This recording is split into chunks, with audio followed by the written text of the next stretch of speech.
it's not just about getting up and speaking, it's about the networking afterwards and the opportunity to get feedback from how other people are approaching the same problem, whether that's negative or positive.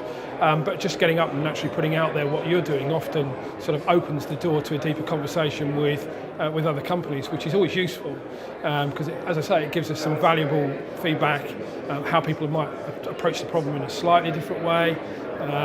And that helps us then to formulate. All strategies are not strategies. You don't sit down and say, okay, this is what's going to happen for the next 3 years. What we actually say is, this is the plan. And as we go through and things evolve, of course, we review it. And this is just part of that review process for us. It's always useful to share these experiences, and in some extent the feedback from Craig and from Andy are very interesting, because Andy showed how complex it is to act in the market where you belong to, and how complex it gets every day, more and more, taking account social media, taking account crazy customers, etc. And the example of Boohoo is also very interesting, because it shows how a pure player, what they have to do when they want to go across Europe as a pure player, and even in their case further more complex because they're selling their own product. And then on top of that, I'm coming just explaining that what has been shown there is actually the case for every type of retail, every type of product that you want to sell.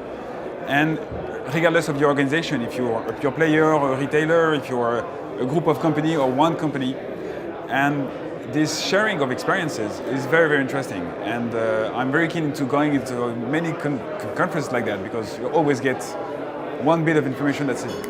That's right, that's that. I completely forgot about that. You need to always be reminded that your customer is the central of everything. Even though you can break your head on so many complexities, you need to go there so people say, oh yeah, I'm doing this for my customers, and actually I have X% increase in my conversion, but that's great. Oh yeah, you're right. That's why I keep going this, whatever. I think it's always really important to kind of take some time out from the day-to-day of our businesses and share with like-minded colleagues. It's always a comfort to know other people have got the same challenges and frustrations.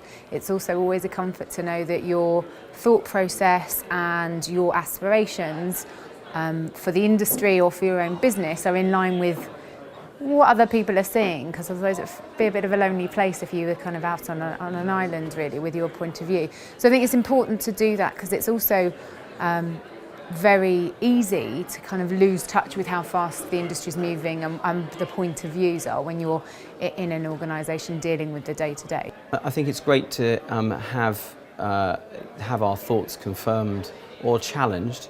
So here we've got a collection of over 100 retailers, all asking questions, again sharing what's on their mind, and so it's useful and helpful to be able to hear that firsthand, to validate where we're putting our priorities, and in our help for retailers, where should we focus our attention.